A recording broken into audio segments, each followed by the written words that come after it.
Something Like Hail, Volume 8. Written by J. Bell. Narrated by Kevin R. Free at Brickshop Audio, Inc. Part 1. Austin, 2015. Chapter 1.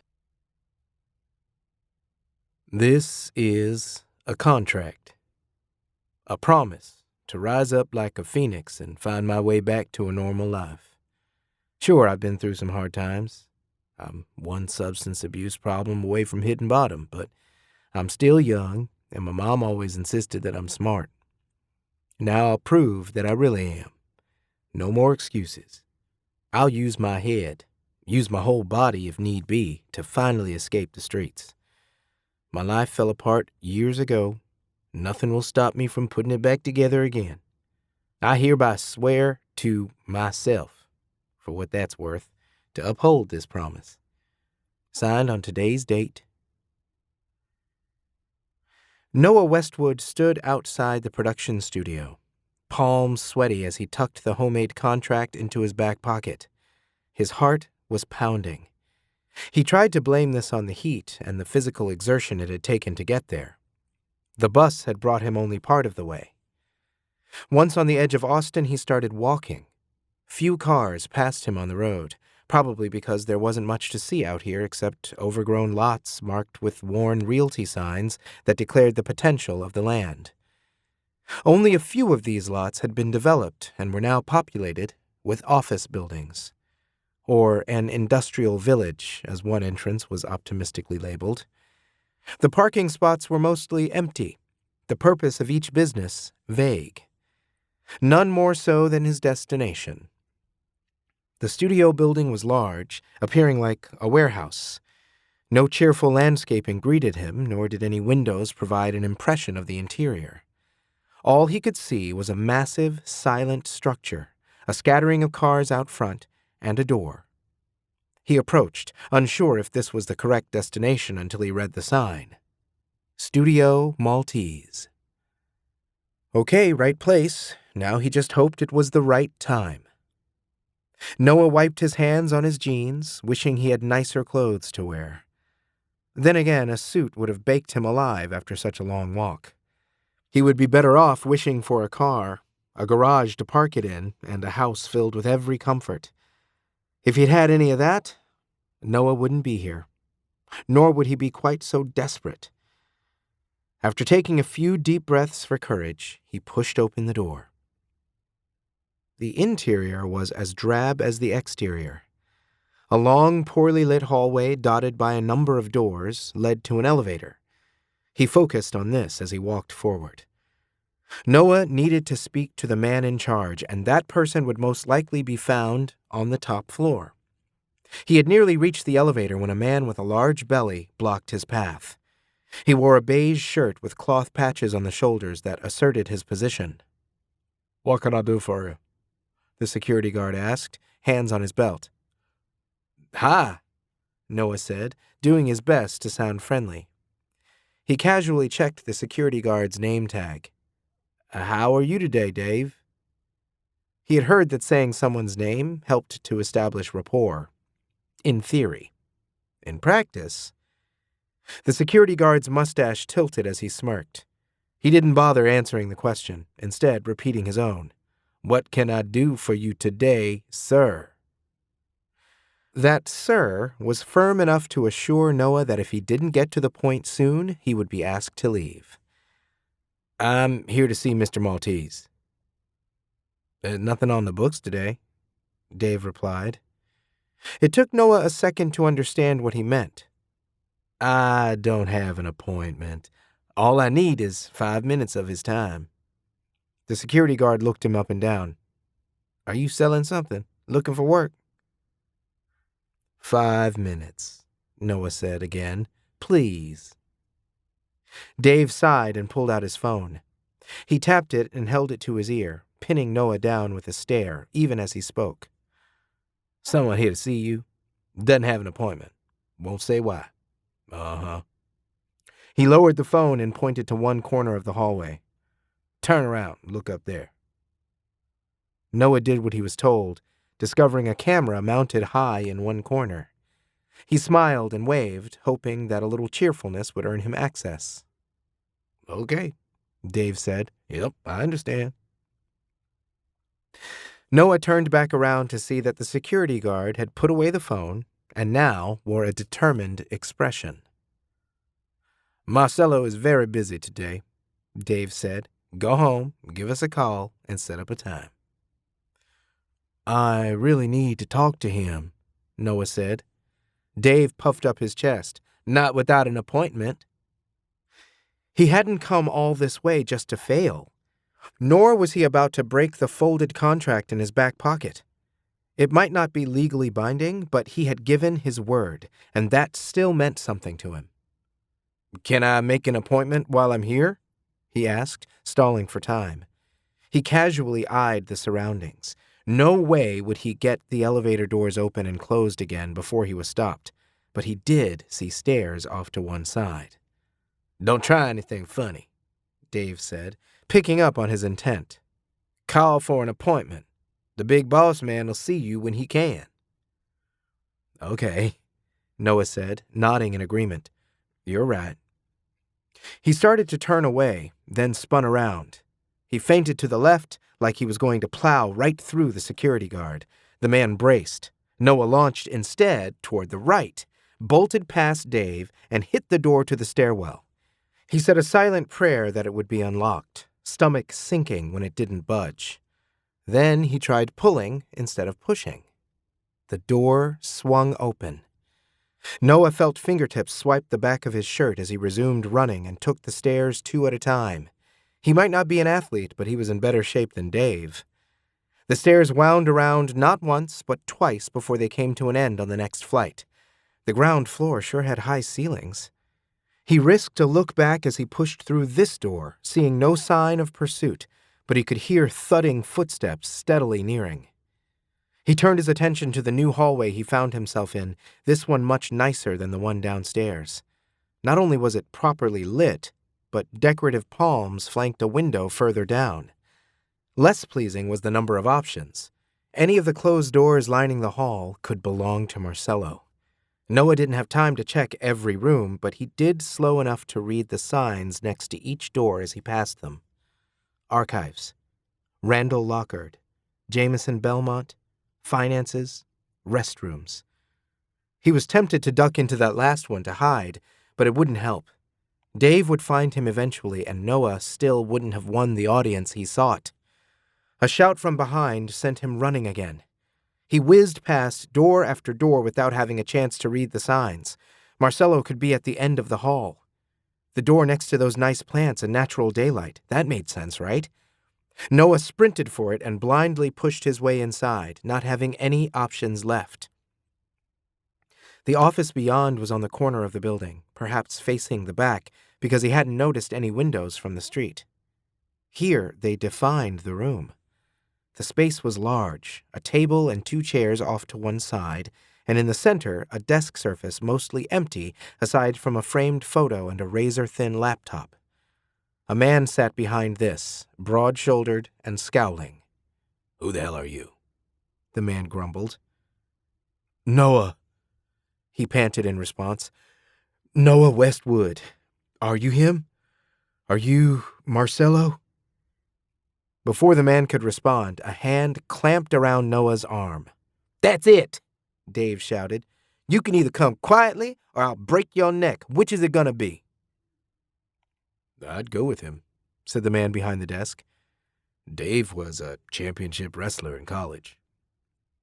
As if to demonstrate this, Dave pinned one of Noah's arms behind his back. He ignored the discomfort, making one last plea. This man might not be Marcello, but only someone important had an office like this. "I need to speak with Mr. Maltese," he said. "Please, it's important." The man let out a heavy sigh, then held up his hand just as Noah was being dragged away. "Hold on. What's going on here?" "Sorry, Nathaniel," Dave said.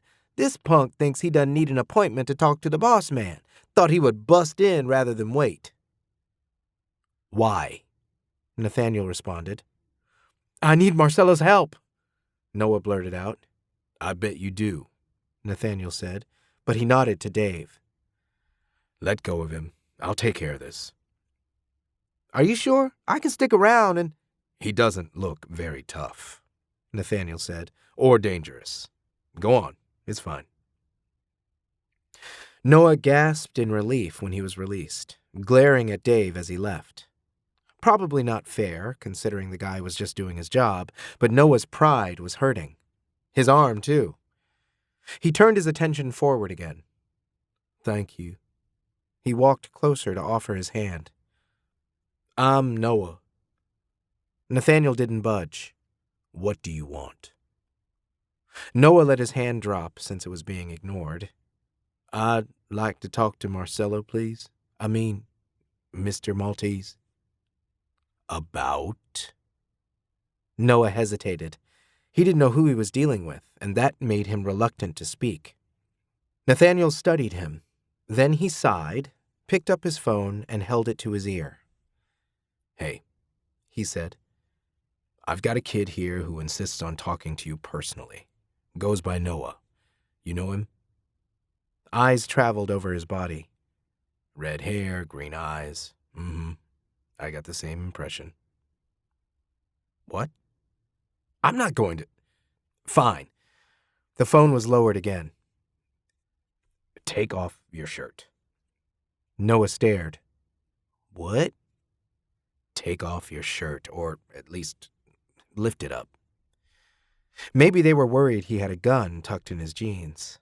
He took the shirt's hem and lifted it, revealing his waist. All the way up, Nathaniel insisted. Or maybe they thought he was wired. Noah lifted the shirt to his neck, fully exposing his torso before he let the fabric drop again. Nathaniel raised the phone to his ear. Body is average at best. Hey, Noah protested, but it went unnoticed. I agree, Nathaniel said, addressing Marcello again. Will do. He set down the phone and considered it for a moment before speaking. Look, if you really want to be a model, get into shape. Or better yet, find an agent. Right now, we're not interested. Noah's mouth fell open. I'm not here because I want to be a model. Nathaniel's jaw clenched in response. Then you either tell me why you're here or get out. I've got better things to do than play guessing games. Noah wasn't in the mood for charades either, but his purpose here was illegal. From what he understood, that part of the business was secret and not openly advertised. He also knew that Studio Maltese wasn't just a front. They really did hire models, the respectable kind, and produce high-profile advertisements.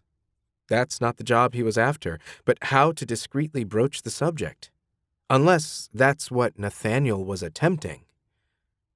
When you say model, Noah tried, do you mean model or model?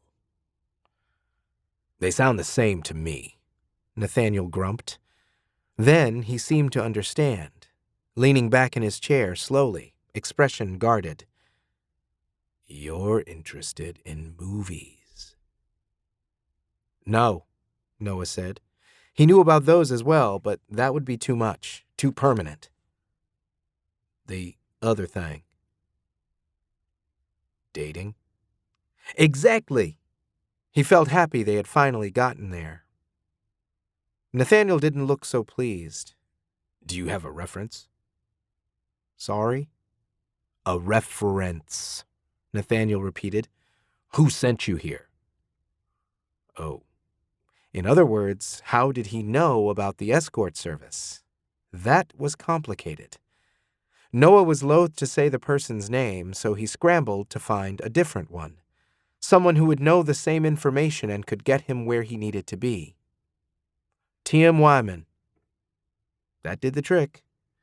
Nathaniel sat upright. Tim? Yeah, he said, praying he had gotten the last name right.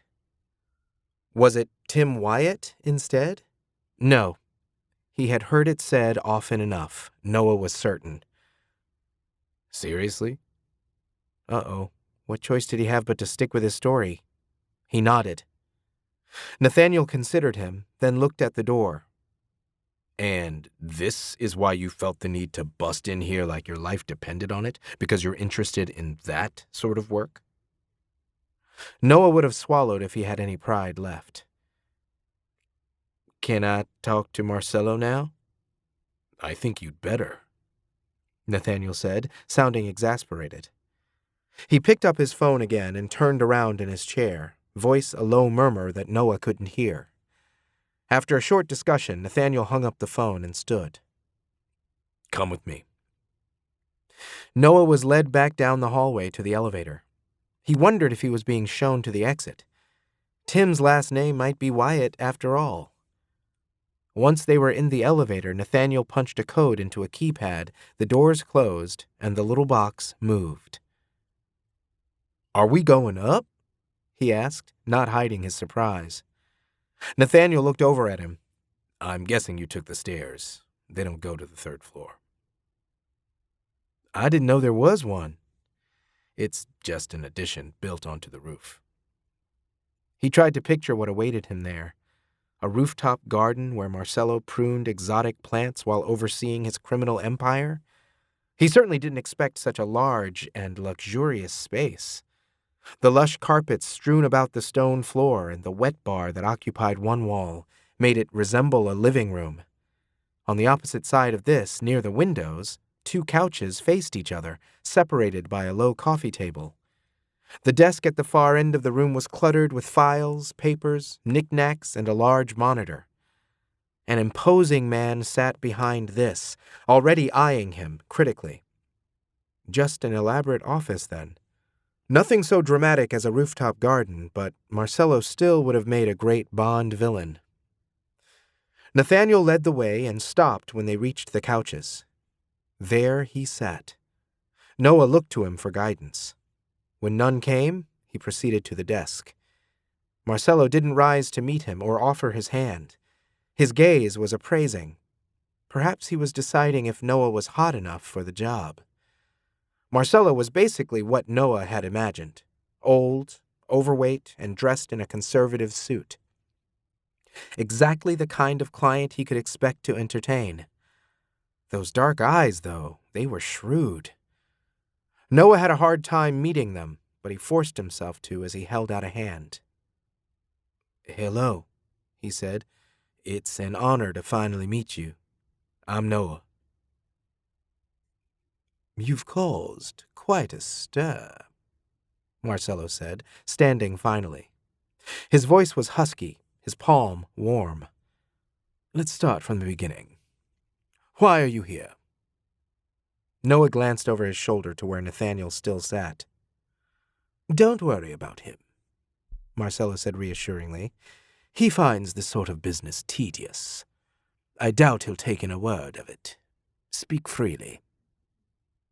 I want to work for you, Noah said, as an escort. The direct approach. Marcello sat and gestured at one of the chairs. Please, make yourself comfortable. Noah did so, trying to position himself in a way that was sexually appealing. He spread his legs wide and angled himself so he could put one arm on the back of the chair. He wasn't sure what to do with the other arm. He moved it around a few times, finally placing a hand behind his head. Marcello was busy taking a tablet computer from a drawer, but when he looked up, he did a double-take. Everyone has their own definition of comfortable, he said. Are you sure that's yours? Noah shifted, cheeks burning as he adopted his normal sitting pose. For whatever reason, this seemed to make more of an impression. Lovely, Marcello said. I do wish I was still capable of blushing. That's the problem with being shameless. I can't remember the last time I felt the youthful flushing of cheeks. Then again, that depends on which cheeks we are referring to and to whom they belong. Tell me, what is it precisely that an escort does? An escort has sex with other people, Noah answered, glad his face was already red. For money, Incorrect. That would be prostitution, which is illegal. An escort provides company to gentlemen with specialized needs, men who appreciate discretion. That definition is specific to the business I run. I want to be very clear on all points. 1. You will not exchange sexual favors for monetary rewards. 2.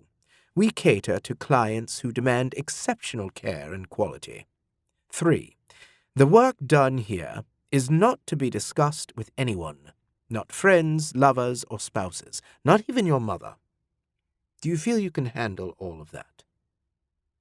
Yes, Noah said, already wondering how much of it was true. He didn't really want to have sex with complete strangers, but he was pretty sure Marcello only pretended his business didn't involve that for legal reasons. If you would just give me a chance, sir, you won't be disappointed. Everyone deserves a chance, Marcello said, sliding the tablet toward him. You can begin by filling this out. On the screen was what looked like a very normal job application, although without a section for previous employment. The only equivalent was a blank field asking for a reference. He entered the same name he had used on Nathaniel, Tim Wyman. The rest of the application didn't require dishonesty, although one question tripped him up. I don't have a phone. None at all? Marcello asked. There isn't a single number where you can be reached. There was, but Noah wasn't about to give it out. I'll get one, he said. I promise. Marcello looked him over again, but not in a way that felt sexual. He barely glanced at the tablet when it was handed back. Instead, he motioned to Nathaniel, who approached to take it before asking for his ID and Social Security card. Once Noah had relinquished these, Nathaniel returned to the elevator and left with the tablet. Alone at last, Marcello said, shooting him a wink. Were they going to do it now? Noah assumed that's how it worked. Marcello would try out all of his boys personally before passing them around for money. Noah wondered, not for the first time, if he could really go through with this. He supposed the test began now. What do you want me to do? He asked. Talk, Marcello said. Tell me how you know Tim. Great. Noah struggled to remember useful details about him. He knew one story in particular, but it wouldn't earn him any love. Instead, he resorted to inventing things again, even though it went against his instinct. I met him at a party. A party? A club? Ah, Marcello said, as if this made more sense. Go on. We danced together, Noah said. Did he extend the invitation? Yes, he bought me a drink first. We talked a little, but mostly he just wanted to dance. I did too. You like to dance? Yes, he said truthfully. I'm pretty good. Tim was impressed enough that he mentioned your business. Marcello smiled. How thoughtful of him. And how did the evening end? We just talked, Noah said. I didn't go home with him. Even when Tim asked you to? He didn't, Noah said, suspecting the question was meant to trick him. I think he might have been in a relationship with someone at the time. Perhaps, Marcello said. How long ago was this? You can't be more than... I'm 22. This was over a year ago. Tim probably doesn't even remember me. He was a little tipsy. Noah felt proud. Was he a genius or what? This way, if they asked Tim and he didn't remember, they would just assume it was too long ago or he had been too drunk to recall. Do you have much experience with men? Noah shrugged. The normal amount. Marcello nodded. I was 15 when I lost my virginity. I felt desperate to, as most boys do. Hormones alone didn't drive me. I longed for transformation. In my mind, the single obstacle on the path to becoming a man was that treasured experience. Circumstances had forced me to grow up quickly and become independent. But regardless, I still felt hounded by a missing credential that no matter my achievements, I wouldn't attain adult status until I found someone willing to share a bed with me. When I did, well, the experience wasn't a complete disappointment. I spent days afterwards deluding myself that I had changed, when in truth I was the same person as before. Becoming a man has nothing to do with sticking your dick inside of someone else. If only maturity was a gift so easily given. I feel mature enough for this job, Noah said, not understanding the point of the story. Good. What I found a greater challenge was the relationship I entered into with this man. Another first for me.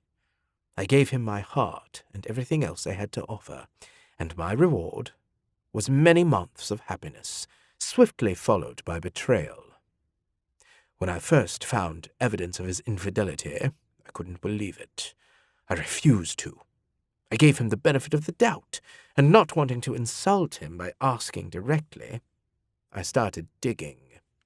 My shovel soon struck something hard and unyielding. A lie. Then another. And another. I discovered that the pleasant little world I had been living in was constructed from equal parts illusion and delusion. That's when I changed.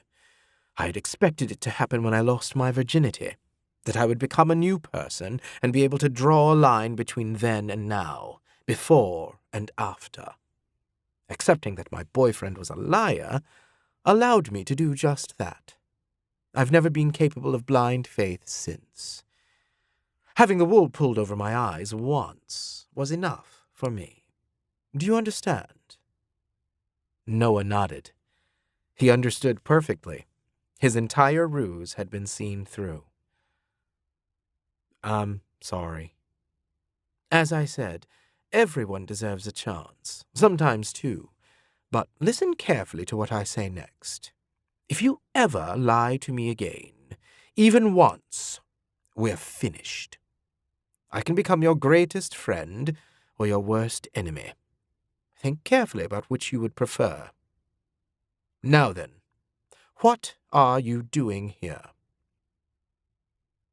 I'm hungry, Noah said, having to force the words out of a tight throat. I used the last $5 I had to take the bus here. I'm broke, and I need a quick solution. I tried going to a temp service, but I don't have any real employment history. I've tried fast food places too, and maybe I'm just unlucky, but I can't seem to catch a break, and I'm tired. I've got nothing. That's what I'm trying to say. I've got nothing, and I know you can change that. Marcello didn't react to this outpouring of emotion. He simply moved on to the next question, the one Noah had been dreading. Who really told you about me? Tim Wyman possesses many desirable traits, but a passion for dancing is not among them. I've seen his husband drag him onto the dance floor, Tim kicking and screaming the entire way. Or maybe that's simply how he dances. Regardless, he is never a willing participant, and he certainly didn't ask you to do him the honor. I won't lie, Noah said, but if I told you the truth, you wouldn't speak to me anymore. That's why I wasn't honest. I don't want to be judged by how I got here.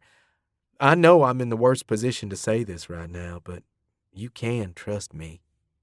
I need a clean slate. Give that to me, and I swear I'll make it up to you. Please. Marcello locked eyes with him.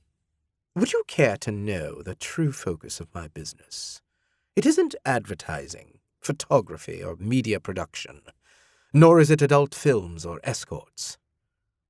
I'm successful because I place the highest value on information. That is what I deal in, and what gives me an edge in all aspects of life. Whatever secrets you might possess, I will discover them. Then it's a race, Noah said, feeling brave. Meaning that I have until that long to prove myself. By the time you find out the truth about me, I'm hoping you'll have also seen that you can trust me and that I can be valuable to you. Marcello considered him. Then he chuckled, the sound warm and friendly. He perked up as the elevator doors opened again and Nathaniel stepped out. Well? Nothing of interest, came the reply. Nothing at all. Marcello appeared delighted. The plot thickens. Nathaniel is very thorough, you know. Noah didn't, but he breathed out in relief anyway. So, have I got the job? Marcello's finger tapped against the desk. Then he opened another drawer and removed a checkbook. He filled out one page, then jotted something down on a Post-it note. Both of these were handed to Noah. You'll be paid $50 an hour, assuming you make the cut. Considering the level of determination you've demonstrated today, I don't see that being an issue, so I'm paying the first 10 hours in advance. Regardless, you'll report to the given address tomorrow for assessment and training. Best of luck to you, Noah Westwood. We'll meet again at the finish line. With a trembling hand, Noah took the check and the note with the address on it, scarcely believing his good fortune. He thanked Marcello, who absent-mindedly waved him away, attention already on other matters. Nathaniel led him out, walked him to the front door of the building, and held it open without saying a word. Noah stepped into a bright afternoon, the sun warming skin that had been chilled by air conditioning. He examined the check. $500. Not a solution to his problems, but it sure helped ease them. Feeling a spring in his step, he turned toward the street and began the long walk home. Noah's feet started dragging half an hour into his walk. The sun beat at his back, drenching his shirt in sweat, and man was his throat parched. He wished he could turn back the clock to before he left the studio just so he could ask to use the restroom and drink from the sink. Each time a car passed, he was tempted to stick out his thumb and hitchhike, but Noah worried that he wouldn't be safe. How ironic. He was about to sleep with total strangers for money, and he thought hitchhiking was too dangerous. He hoped Marcello's business had a way of weeding out violent creeps. Another car passed him, a silver sedan. Noah ignored it until the brake lights glowed and it pulled over to the side of the road. When he reached the car, he kept walking, unsure if its stopping was merely coincidence. The electric whir of a window rolling down attracted his attention. The driver leaned over to be seen. Unless you lied about your address, too, Nathaniel said. You've got a long walk ahead of you. I know, Noah responded. Get in. Was that an order? Was Nathaniel his boss now? He didn't understand how the hierarchy worked, but his feet were already moving toward relief. He got in the car and hunched forward so his sweaty back wouldn't get the seat wet. Nathaniel looked him over, then drove on. You headed home? No, I need to go to the bank. This was met with stony silence, but he could feel judgment anyway. Like Noah had only done all of this for the money. And he had, but not out of greed. A few blocks later, Nathaniel said, Which one? Noah consulted the check. Austin City Finance Union.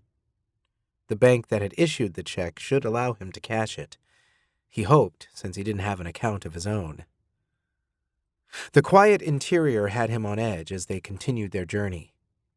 Noah kept wondering how the dynamics of this job would work, but he felt uneasy about asking Nathaniel for specifics. He decided to try anyway, if only to banish the awkward atmosphere.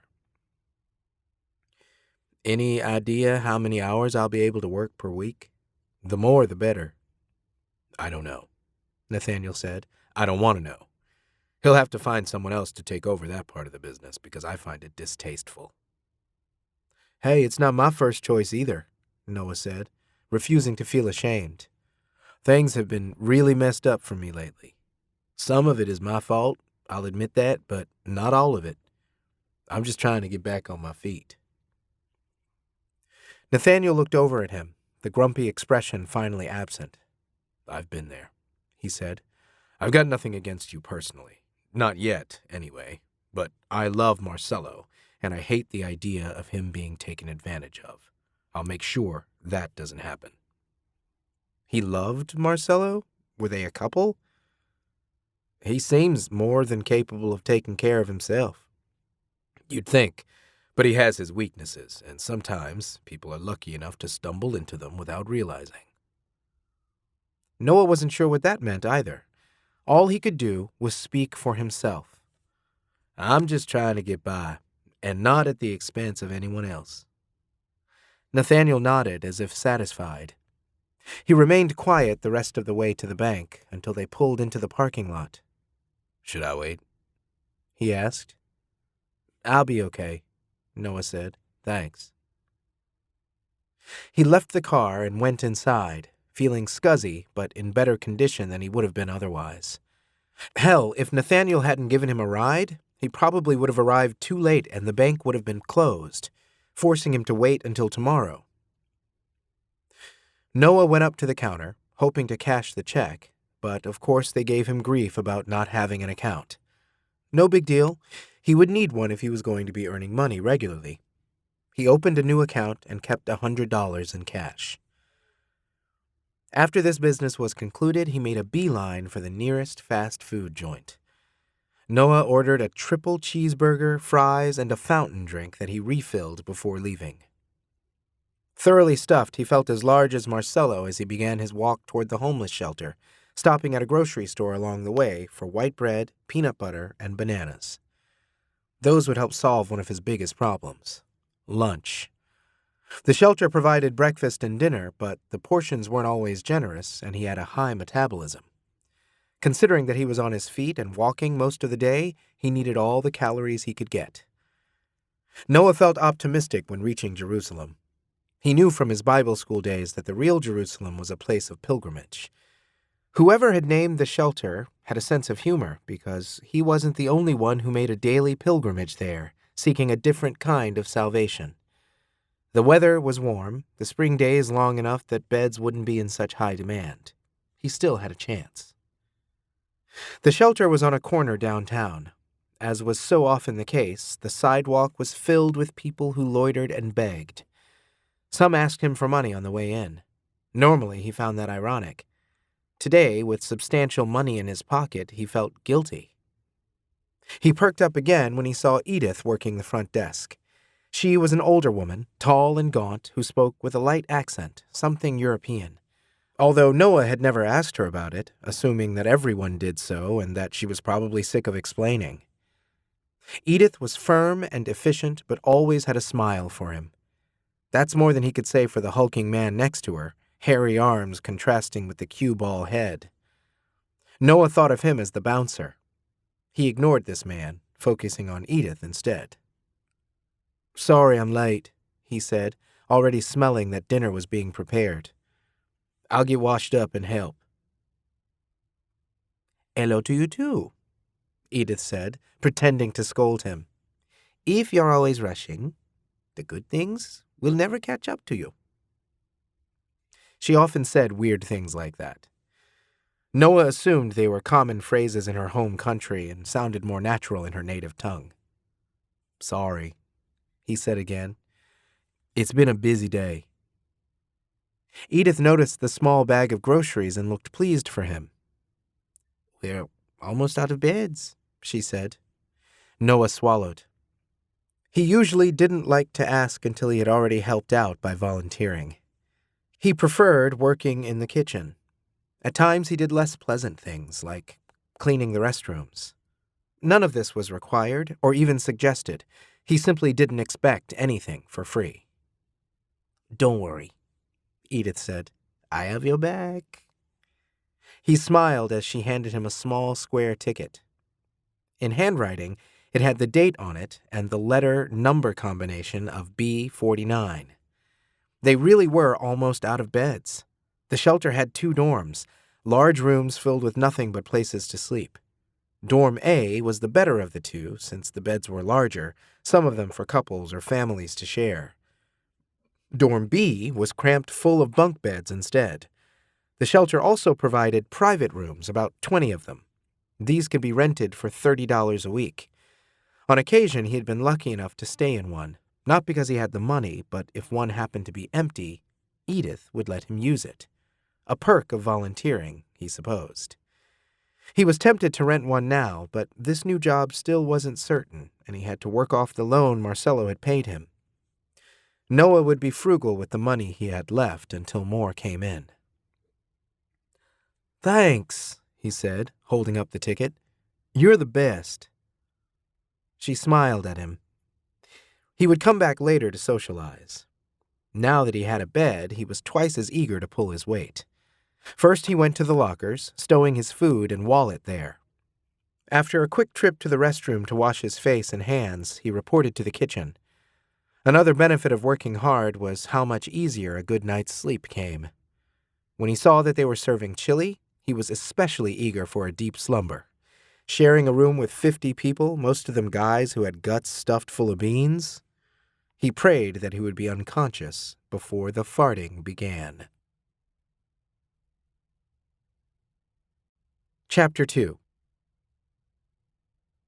Noah lay awake, staring at a dimly lit ceiling. He had managed 6 hours' sleep out of sheer exhaustion. Being in the top bunk helped him feel secure, but whoever was beneath him was an alcoholic, the fumes strong enough that Noah could smell them now.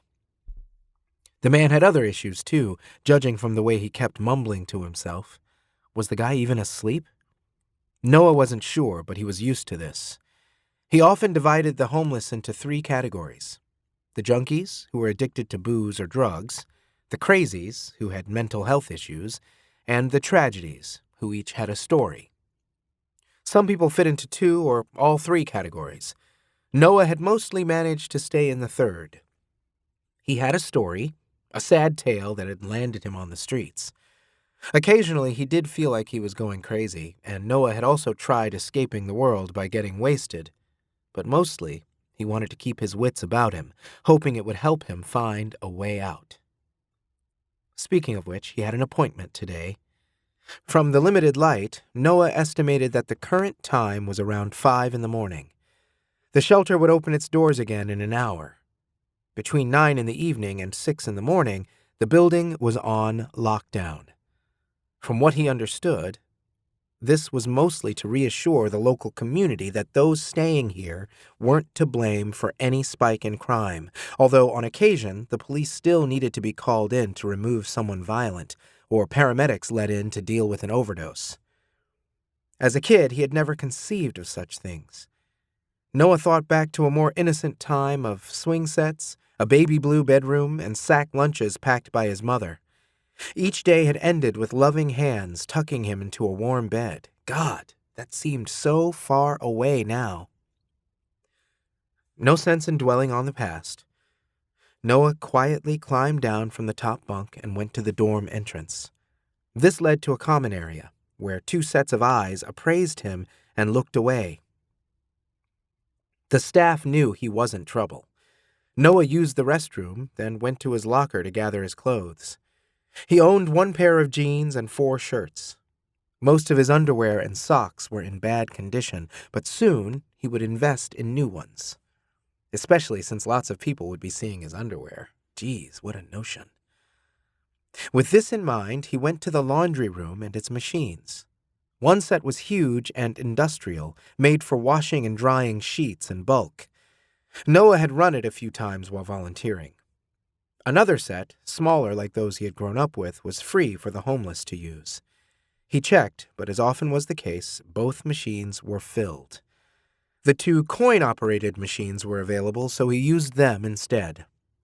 That meant stripping down to his underwear and sitting there yawning himself awake, but he wanted clean clothes for today. Besides, the shelter had seen stranger sights. Once his things were in the dryer, Noah took a shower, returning from it to put on clothes as warm as freshly baked bread. The shelter was more active now. Noah reported to the kitchen to help serve breakfast. After the meal, he left Jerusalem and went to the library, using the computer there to look up the address he was given. His appointment wasn't until 11, which gave him plenty of time to walk to his destination. He took it easy, not wanting to be a sweaty mess when he got there. The chaos of downtown slowly shifted to a sleepy residential neighborhood along the way. Neither environment was the kind he had grown up in. His family's nearest neighbor had been on the next farm over, more than a mile away. That had always made him feel isolated. Noah tried to imagine being raised in the neighborhood he was walking through now. This one was older, the trees overgrown, the small houses worn with time. Surely he would have made friends with the kids next door, or maybe across the street. Noah would have been spoiled for choice. He liked this area, although he didn't fully understand what he was doing there. What had Marcello said? Assessment and training? After reaching his destination and double-checking that he had the right address, Noah rang the bell. When the door swung open, the breath caught in his throat because the person standing there was hot. Not just, oh, he's a good-looking guy, attractive, but more like, bite your knuckles and try not to squeal, handsome. This was especially impressive, considering the guy had just gotten out of bed, judging from the mussed brown hair sticking up on one side. All the man wore was a maroon bathrobe, the glimpses of tan skin alluring, but the face is what truly captivated Noah.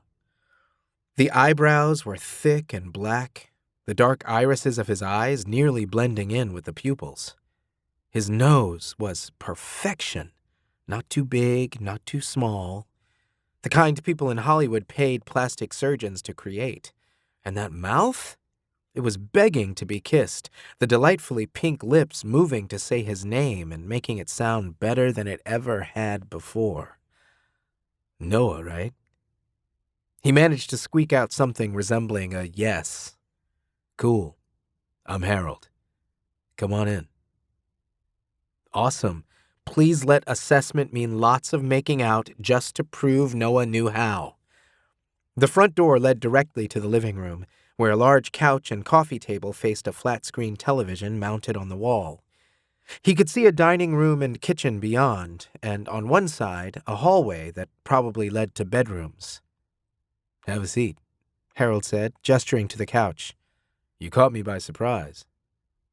This is when Marcello said I should... Not your fault, Harold said, his voice dry, but in a way that Noah found appealing. It was a late night. I slept in. Hey, you want coffee? Sure. While he wasn't crazy about the taste, coffee was a cheap way of warming up during the winter, so he had learned to tolerate it.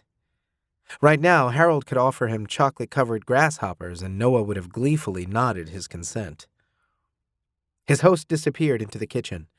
Noah sat and looked around the room. He saw a shelf filled with movies, a tall paper lamp in one corner, and on the side table next to the couch, a cherry-red bong. The room wasn't dirty, but it also couldn't be described as tidy. Here you go, my man. Harold reappeared, placing 2 steaming mugs on the coffee table. And then he plopped down on the other end of the couch, one leg tucked beneath him that was covered in fine, dark hairs. You're the new guy, huh? I guess so, Noah said, trying to sound assertive. He was here to prove himself, after all. Harold saluted, brown eyes sparkling. Welcome to the GAC. Noah did the same and felt ridiculous. GAC. Gentlemen's Agreement Club. That's the name of the game. Ever done anything like this before? Noah briefly considered his past. He could think of at least one guy he'd gone home with just so he'd be off the streets, but nothing so official. In that case, you've got a lot to learn. Any burning questions? Are you my pimp? Ha! Harold smiled, swoon-worthy dimples appearing in each cheek. No, I'm just an escort like you. I'm experienced enough that I help Marcello with the new recruits. You don't have a pimp, by the way. You have an employer. There's a big difference. Noah's cheeks flushed. Right. Harold looked him over, starting with and returning to his hair. Man, we finally have a ginger again. You'll be in demand. For a while, we made one of our guys dye his hair, but it wasn't exactly convincing, you know? This failed to boost Noah's self-esteem because if Harold was an escort, and he represented the level of hotness clients were used to and expecting, then he didn't think he'd be in demand for long. Harold reached for his mug and took a few sips before setting it on the coffee table again. Then he inhaled and stood. Okay, let's take a better look at you. Noah remained where he was and tried his best not to feel insecure. Confidence was sexy, like the kind radiating from Harold, who was still scrutinizing him. Up, up, up, he said. Are you always this quiet? No, Noah said as he stood. I'm just trying to figure out what's going on. Come join me over here. Noah rose and went to the middle of the room. Then he laughed as Harold walked around him, like his dad used to do with cattle before buying them at auction. Cute smile, Harold said approvingly. You've got a boy next door vibe going on. That'll do well. Take off your shirt. Ugh. Noah did so, cursing himself for the fast food he'd eaten the day before and the dinner he'd gorged on just a couple hours after that. Living on the streets should have given him a rail-thin body. Instead, he packed away food at every opportunity, always worried about where the next meal was coming from and wanting to stay warm on nights when he was forced to rough it. Being skinny wasn't good for survival. He was average at best, just like Nathaniel had said, when his clients would surely want more. He could tell from Harold's neck alone that he was in good shape. Not ripped, but he probably had a great body beneath that robe. Okay, Harold said. We can work with this. We can? Noah said, not hiding his surprise. Yeah, you've got an authentic vibe. You feel real. He wasn't sure what that meant, and he didn't have time to focus on it because... Take off the rest. My clothes? He spluttered. Yep, Harold said matter-of-factly. I know you just got here, but that's how it'll be with some of these guys. You'll show up, and they'll want to get right to it. Most of them want companionship more than sex, but you got to get used to people telling you to get naked. Fair enough. Noah sat on the edge of the table to remove his shoes, then stood and worked on his jeans. He shot a glance at Harold, noticing the intense scrutiny, and decided it was easiest to not look at him at all. The jeans came off first. Tidy whities, Harold declared, sounding amused. That's so perfect. Down they go. A second later, they dropped to his ankles. Noah left them there, hoping he'd be able to pull them back up soon. Harold circled him again. I was hoping you'd be uncut. That's always worth bonus points. Are you? Noah shot back. If he wasn't allowed any privacy, why should the other guy be? Harold grinned, attention moving back to his face, but only briefly. Wouldn't you like to know? Body hair is minimal. Do you manscape? No. That required more privacy than the showers at the shelter provided. You're lucky then. We'll keep you this way. Nice and natural. You got a great ass. Take off your socks. I'm not naked enough? Nope. Some guys will be more interested in your feet than anything else. Noah kicked his underwear away and raised each leg so he could remove his socks. That's when Harold got to his knees to inspect his feet. Awkward because now his head was really close to Noah's dick. Not that Harold seemed interested. He asked him to lift each foot. All this time, Noah had been fighting against getting an erection, but he was failing quickly. Harold's handsome face was mere inches away from his cock, the distance closing quickly as Noah got hard.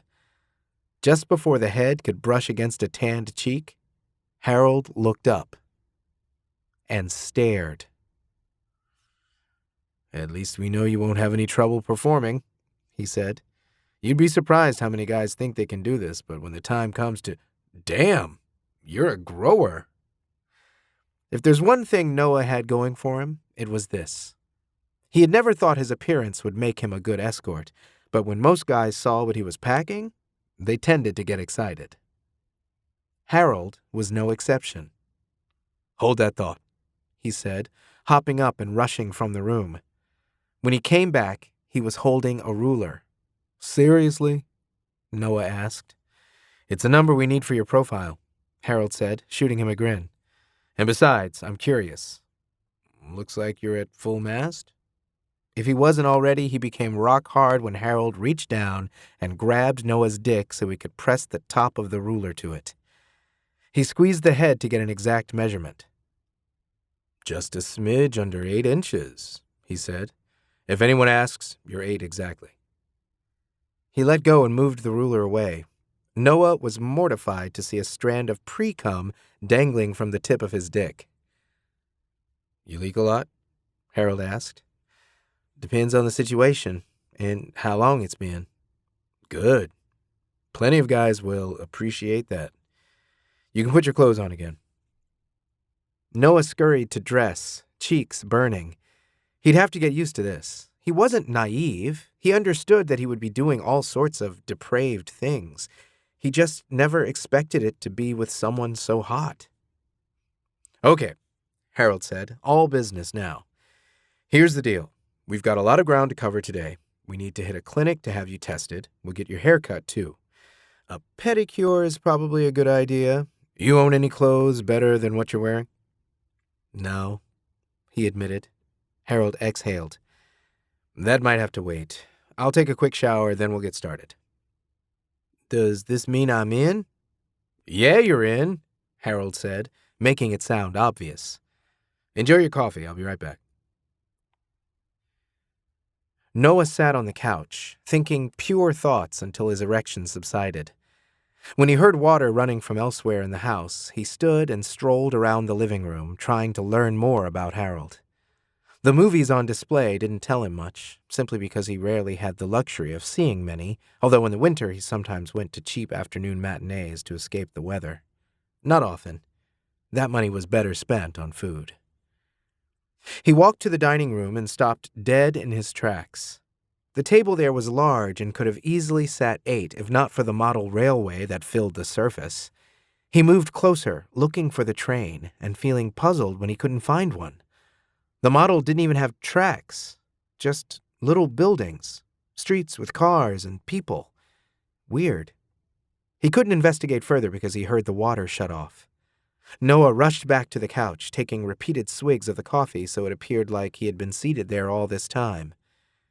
When Harold returned, Noah sighed. The guy had been handsome enough straight out of bed. Freshly groomed and showered, he was perfect. Maybe they should break out the ruler again. He was pretty sure he could make it past the 8-inch mark now. "You okay?" Harold asked, misinterpreting the strained expression. "I'm just ready to go," Noah answered, truthfully enough. "I like your enthusiasm," Harold said approvingly. "Some people treat this job like an easy way to make money. You got to be passionate to succeed. Let me grab my shoes and I'm ready. Oh yeah, this is for you." He held out a small rectangular box. Noah accepted it. The packaging was minimal, mostly white, but the words on the side had him stunned. "A phone?" Harold shrugged. "Marcello said you didn't have one. I know they can be a pain, but you'll need it to stay in touch with clients and get assignments."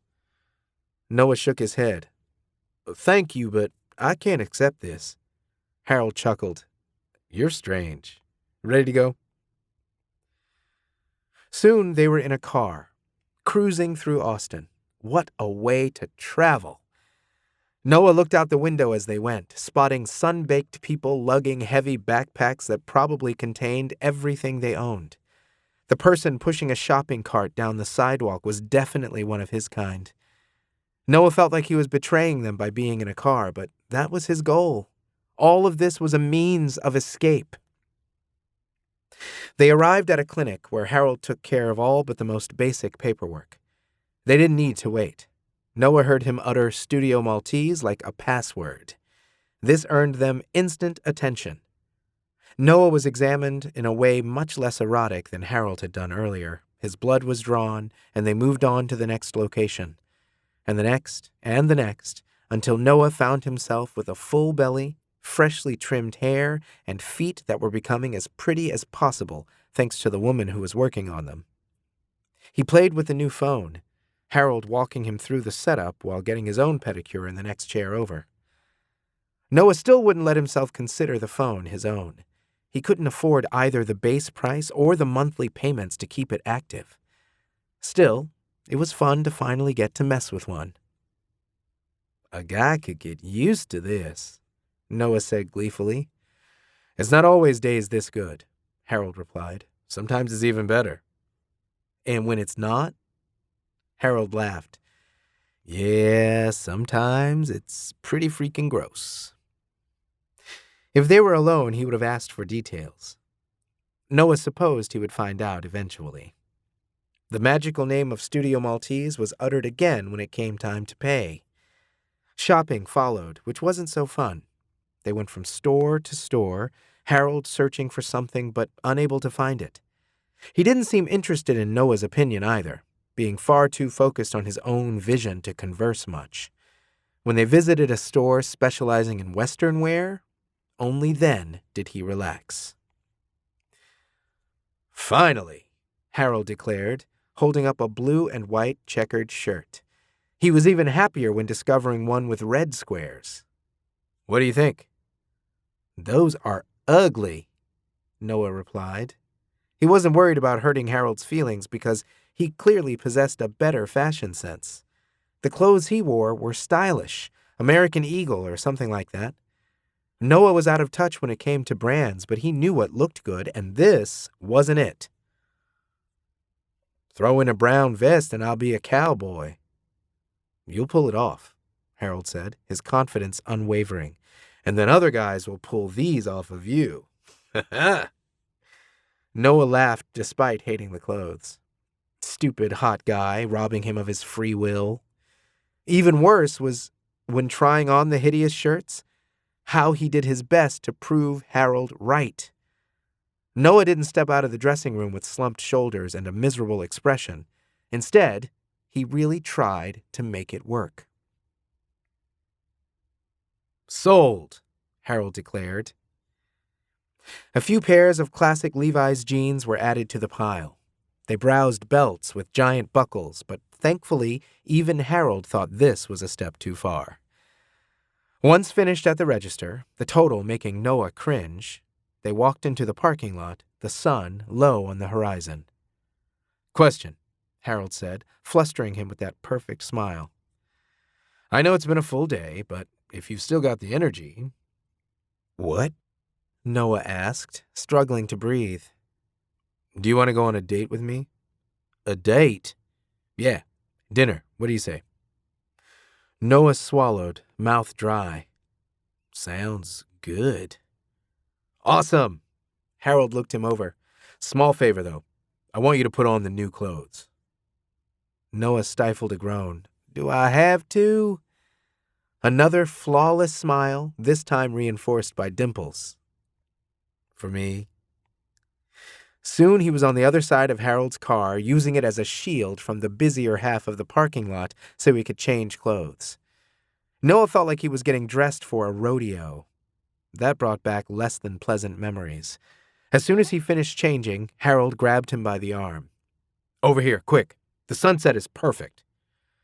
Noah was dragged to one side of the store they had just left and pushed up against the brick wall. "Stand there, just like that," Harold said, backing up. Noah squinted against the sun, adjusting to the light until he could see Harold holding up his phone. Was he taking pictures? "Done." "I wasn't ready yet," Noah said. "I know, that made it even better." Harold jerked his head toward his car and started walking toward it again. "You'll have studio photos taken if you get that far, but for now, this will do." "Wait," Noah said, hurrying to catch up. Is this for a dating profile or whatever? There's a website? Harold nodded. I call it the menu, but yeah, there's... The stern faces of his parents appeared in his mind, grim and disappointed. Is it public? Harold looked over at him. It's an app these days, and you've got to know where to find it. Closeted? No, I just don't want anyone knowing. That you're an escort. I get it. Harold's expression had lost some of its brightness. Was he insulted? Did he actually feel proud of his occupation? Noah got into the car, worried that he had ruined their relationship before it had a chance to begin. Conversation was minimal as they drove. Harold loosened up again when they stood in the parking lot of a steakhouse. Paradise. For us, anyway. Not so much for the poor cows. You hungry? Always, Noah said, stomach growling as they entered. The restaurant did indeed seem like paradise. He struggled to remember the last time he had eaten somewhere with waiters that wasn't a cheap diner. Was it with his parents? Or back when he was dating... Yep. Noah smiled. That had definitely been the last time. Both starving, they had dined and dashed, feeling so bogged down with food that he was sure they would be too slow and get caught. Been here before? Harold asked from across the table, mistaking the reason for his smile. I don't think so. I'll take... He turned his attention to the menu. Everything. Harold laughed. That might get expensive. About that, Noah said, trying to remember how much cash he had in his wallet. Enough to cover this meal? Maybe, but not the rest. Are the clothes we bought going to come out of my paycheck? Business expense, Harold said easily. Don't worry about it. Wow. So we get to shop for clothes and it's covered? Normally, no. But Marcello said to help you get set up, and that's what I'm doing. Our clients are going to love you. Are you sure? Noah asked, letting his insecurity show. They were interrupted by the server who came to take their orders, but Harold stuck with the topic once she had gone. You're a good-looking guy, he said. More important than that, you're real. You said that earlier, too. I don't get what you mean. Our clientele look for one of two things. Some of them want what they can't normally have. The guy on the magazine cover or a lookalike from the boy band they obsess over. Toned muscles, flawless face. In other words, you. Harold's teeth flashed at the compliment. The other side of the coin, and you'll find out how popular it can be, is clients wanting to feel like they're really with someone. Instead of a superhero they worship, they want a down-to-earth connection with another human being. That's so you. You're cute. Don't sell yourself short in that way, but the way you get nervous, or how easily you blush... Noah's stupid cheeks demonstrated his point. Exactly, Harold said, laughing happily. I hope you never lose that, because it's sweet. That's what I mean by being real. Guys in boy bands, fashion models, they don't feel real. You do. You've got this country boy charm that people are going to love. That's what I'm trying to cultivate with your clothes and stuff. Noah sighed. You can take the boy from the small town, but you can't take the small town from the boy. Harold leaned forward. Really? So I was right? He held up his hands to stave off an answer, or like he was setting a scene. I want you to tell me all about yourself. Ready? Go. Oh, okay. Well, I'm from a small town out west. Have you heard of Fort Stockton? No, I'm not surprised. There's nothing out there. A bunch of oil pumps, but my family doesn't own any of those. We have a farm, mostly for cattle and fish. The land out there isn't great for growing things. Odessa is a little over an hour away, the big city. That's how I thought of it whenever we went there. Loving it so far, Harold said. That was a weird response, but Noah pressed on. My parents are Southern Baptists. When I was 14, they caught me spooning with a guy friend. We weren't doing anything. I was so naive back then that I didn't even know how sex worked. We were playing house. Way too old for that sort of thing, I know, but we were only goofing around. My friend thought it was funny. Me? I felt all sorts of things. My parents sat me down, and after asking a bunch of questions, most gay people come out. I feel like I was diagnosed. It doesn't help that our family doctor was also our minister. We tried praying the gay away, but he also used medicine. I was put on testosterone briefly, which made me crazy. They tried antibiotics, antidepressants, all sorts of things.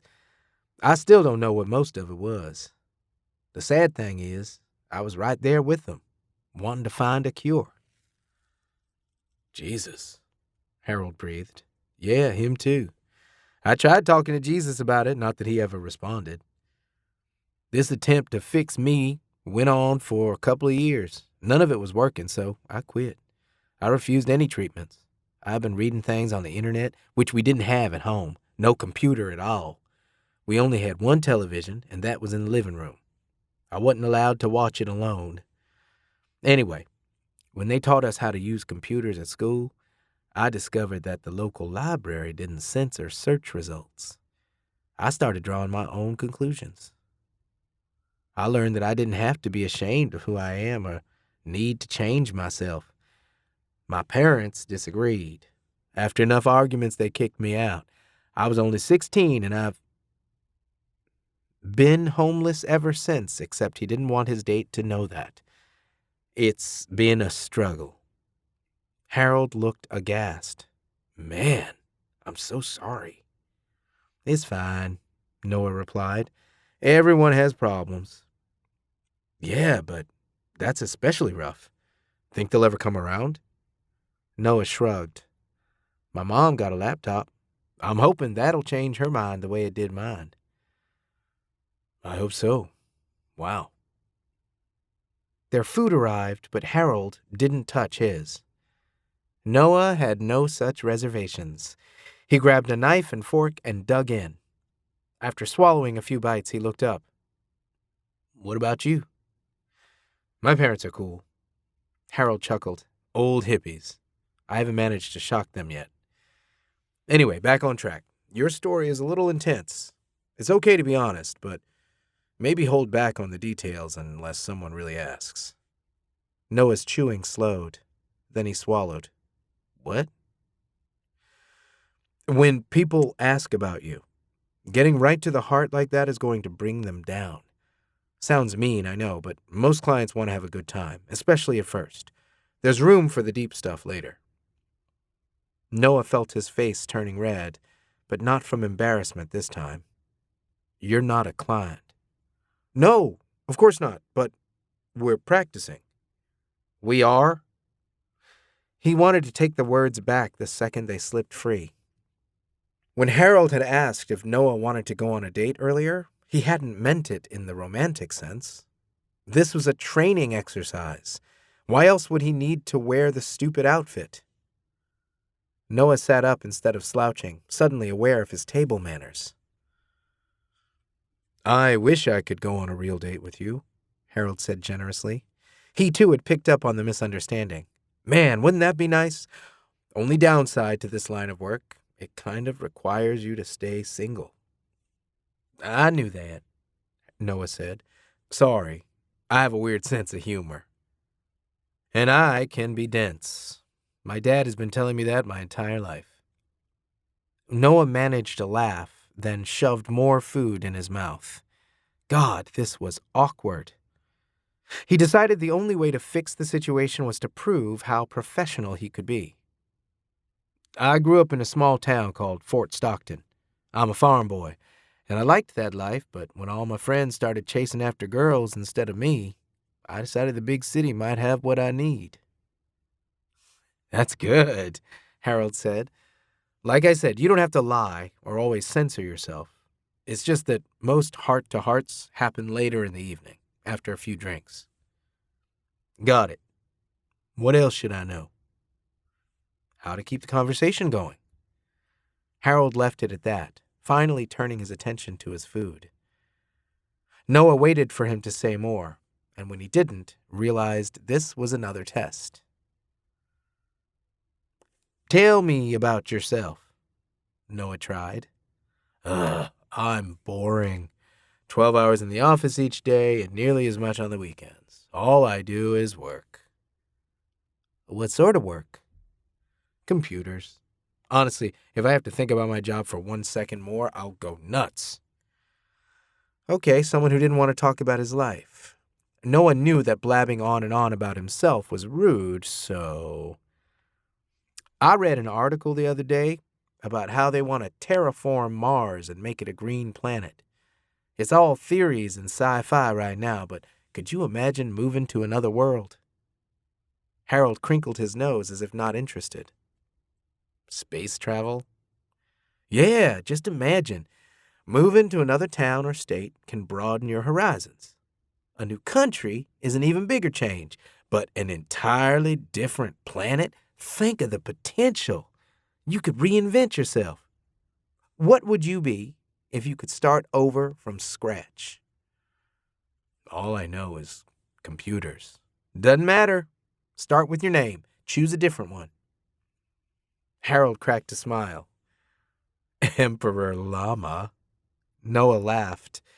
"And what's the first thing Emperor Llama does when he wakes up in the morning on Mars?" Harold nodded approvingly. "You're good." "I'm still waiting for an answer." Harold put on a thoughtful expression. "He eats an entire pie, all by himself. No forks or spoons. He just shoves his face right in and pigs out." "They have pie here," Noah said. "I saw it on the menu. We could get one to go." Harold raised an eyebrow. "Maybe we should. I'd like to see what you and our imaginary client do with it."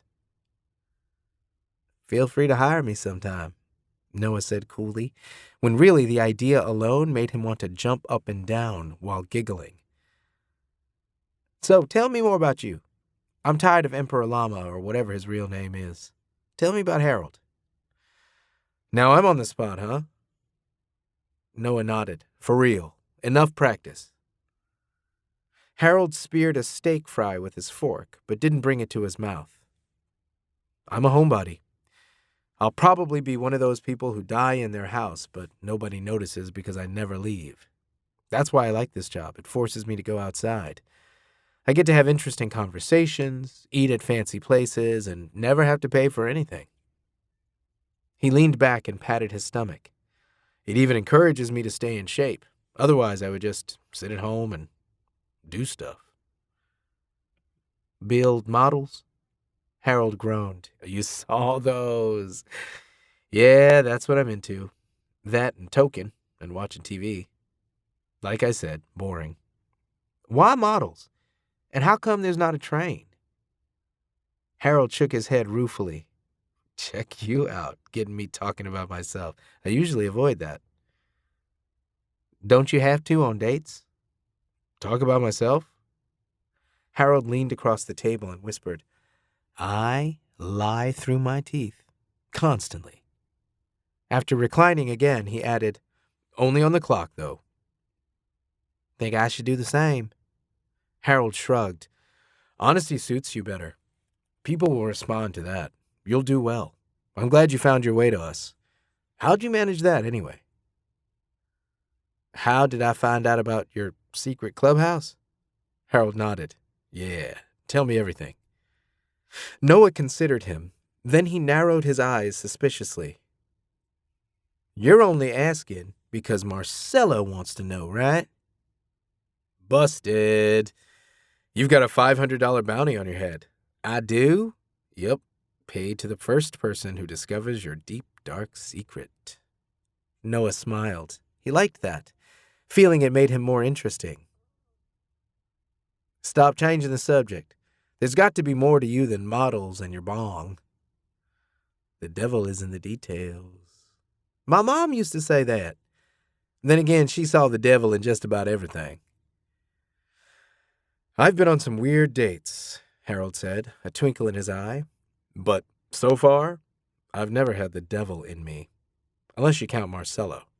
but that was just a finger. Or two. Noah tried to picture this, a French fry halfway to his mouth. Then he put it down and started laughing. Harold did too. The rest of the meal passed pleasantly enough. Harold coached him about the kinds of establishments where Noah would likely eat with his dates. Not which fork to use or anything, since clients would find his confusion endearing. But Harold mentioned which foods to avoid and taught him how to drink sparingly without appearing to do so. Getting really drunk on dates was a bad idea, apparently. Once the bill was paid, another business expense, they drove back to Harold's place. Noah's pulse quickened again as they went inside. If the meal had been a training exercise, maybe what happened afterwards would be too. So, what's next? He asked, intentionally broaching the subject. Naked photos? Nah, Harold said, plopping down on the living room couch. Why buy the cow when you get the milk for free? I know a lot of escort sites show what you get up front, but people are willing to pay extra to solve a mystery. Noah didn't give up hope. What about the bedroom? What sort of techniques do I need to know there? You? Nothing. If you don't know what you're doing, it'll only feed into your image. I've already seen that you don't have trouble getting it up. You'll be fine. Better safe than sorry, he was tempted to suggest. Before he could, his pocket vibrated, which shocked him until he remembered the phone there. He pulled it out, seeing a text message on the lock screen. It contained a guy's name and phone number along with a date, time, and address. First assignment? Harold asked, checking his own phone. I've got mine for tomorrow. Chester Burgess, an easy one. Who's yours? George Perry. Harold made a choking noise. For your first assignment? That can't be right. He craned to see Noah's screen, shaking his head when presented with the evidence. Did you make Marcello mad or something? Not that I know of. Why? He usually starts new people out slowly. Maybe he got our assignments mixed up. Hey, we could switch. I don't mind. Noah looked down at his phone again. Maybe this was a challenge from Marcello that he was expected to meet. Then again, he would be a lot less nervous knowing that his first foray into the world of escorts was with an easy client. He shook his head. More crucial than showing Marcello he could do this was proving himself to Harold. Noah didn't want to disappoint him. I've got this. You're sure? Harold asked with concern. How sweet. I'll be fine. Any tips? Harold bit his bottom lip as he thought about it. Yeah, you'll reach a point in the evening where you think George is trying to drug you. Don't worry, he's not. Hey, speaking of which, want to smoke up with me? Noah looked at the bong.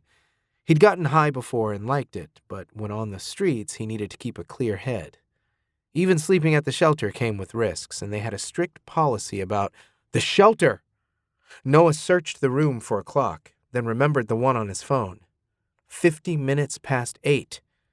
Jerusalem went on lockdown at 9. If he didn't leave now, he wouldn't have anywhere to sleep for the night. I gotta go, he said. Oh, okay. Need a ride anywhere? Yes, he said gratefully. Otherwise, he'd never make it in time. The only alternative would be calling a taxi, which was pricey and required a wait. They'd be cutting it close as is. Cool, Harold said. Just give me a second. A second turned into minutes as Harold used the restroom, then switched his slippers for shoes, chatting casually while doing so. Once they were seated in the car, Noah saw that only 5 minutes had gone by, but it sure felt like longer. He could only hope that Harold drove really fast. He didn't. He kept talking, telling the story of his first assignment. Noah couldn't take in details, too preoccupied with the minutes ticking by on his phone. 9 o'clock came and went, but the doors didn't usually close exactly when the hour changed. The shelter wasn't run that precisely. Sirens sounded from behind. Noah turned in his seat to see. Just an ambulance, but the car pulled over way before it was near. Hate to be whoever called them, Harold said. Whenever I see an ambulance, I wonder what the emergency is and am thankful I've never ridden in one. Great. Very thoughtful. But right now, Noah had an emergency of his own. When they finally reached the shelter, it was 5 minutes past, and the doors were still open. Noah hesitated, not wanting to reveal that he was staying there. "What's my next turn?"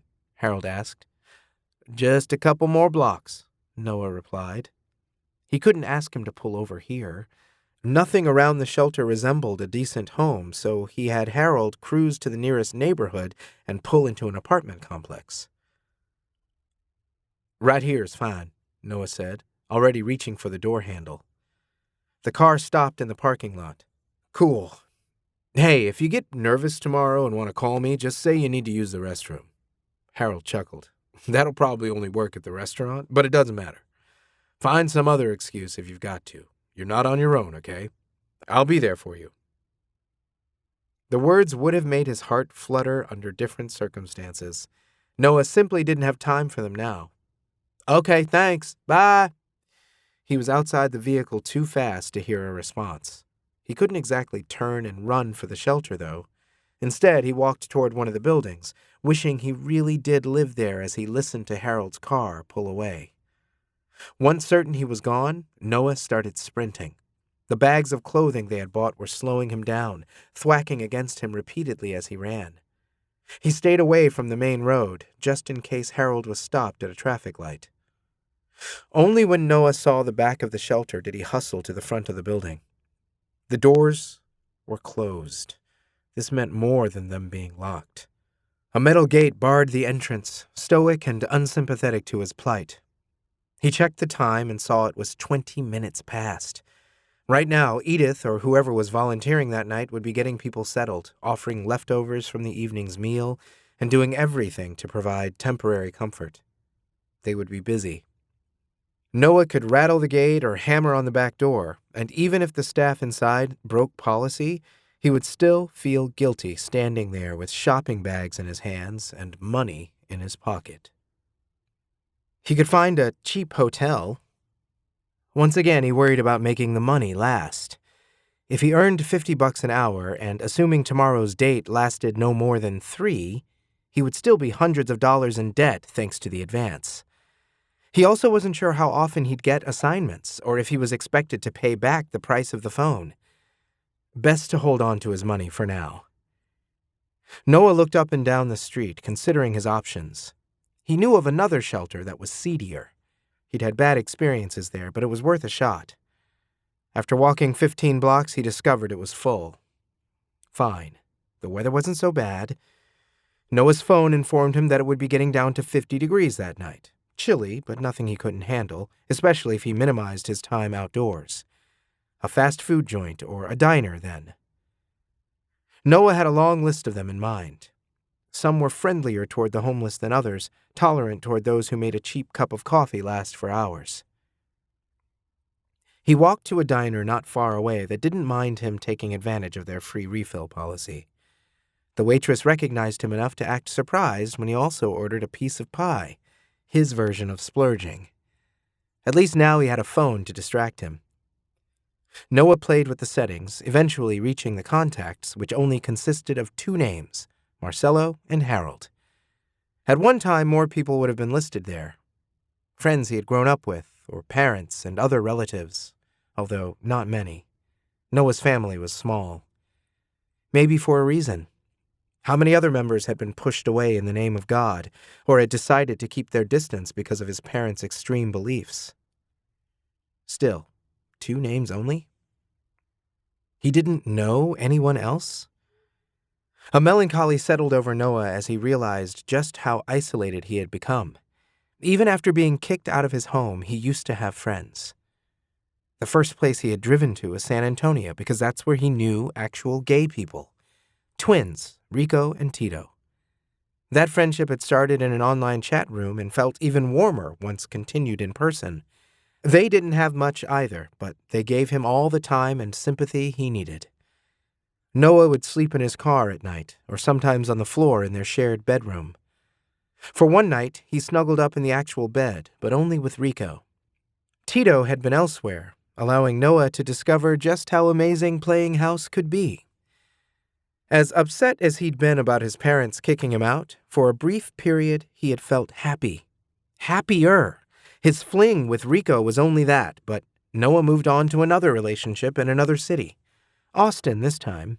And while things were complicated, for the most part, they were good. When he lost the car, that's when Noah cut himself off from everyone. Until then, he didn't really consider himself homeless. Not exactly. After he had felt forced to sell the car, when his only sleeping options became relying on the generosity of others or spending the night on secluded park benches, Noah had changed. He didn't like to ask for help or for others to see him so helpless. Noah stopped visiting San Antonio, wanting to hide the truth and needing to be closer to the only man who had ever claimed to love him. What a joke. When had they last seen each other? 6 months ago? More? He was alone. The realization hit Noah hard, his eyes moving back to the names on his phone. He needed to reach out to someone, anyone, and of his 2 options, he definitely liked one of them more than the other. "Hey," he texted. "Quick question." "Shoot," Harold responded. "What kind of plan does this phone have? Do I need to worry about how much I use it?" "Ha, Marcello doesn't know the meaning of moderation. You're on unlimited." "Bandwidth or unlimited everything?" "Nice." He smiled, feeling like someone now occupied the empty seat across from him. "What are you doing?" "I'm toasted, man. I feel like it's taking me an hour to write each line. Sorry." "You're doing fine." "Cool. What are you up to? Already in bed?" Noah looked around the diner, seeing only lonely souls like himself and one drunk couple who kept snorting with laughter. "Yeah, I'm nice and warm in my big old bed." "And playing with your phone." "Don't use it to surf porn." "Why not?" "You need to save your strength," Harold replied. "You can't just blow a load anytime you want. That stuff is too valuable. White gold." Noah laughed out loud. "Gross." "I'm not kidding. Better change the topic. I'm always a horn dog when I'm high." Something to keep in mind for the next time Harold asked if he wanted to smoke. "I guess I'll crash now," Noah texted. "Don't be nervous about tomorrow. You'll do fine. You're fun to be around. That's the most important part. Aside from all the other stuff." Winky face. "You're fun to be around, too," Noah typed. "I really like you. A lot." Then he thought better, deleting the words and replacing them with, "Good night. Sweet dreams." Noah finished his pie, sipped a refill of coffee until he felt he'd worn out his welcome, and stood. He left a tip on the table and paid at the counter. Then he used the restroom while still having the convenience of doing so, and afterwards grimaced at the light mist when he went outside. Too bad his pack was in the locker at Jerusalem. No sleeping bag or coat. That brought back memories. He'd survived those first nights on the street. He would do so again, this time a little wiser. Noah walked to one of the larger parks, avoiding the sidewalks and benches that police were likely to check when patrolling. He found a cluster of trees far away from the city lights and pushed his way through the brush there. His skin was scratched by branches, but at least here the earth was dry. He debated between layering the new clothes to keep warm or using the shopping bags as a pillow. In the end, he opted for the latter, eyes remaining open long after he pressed his cheek to a plastic bag.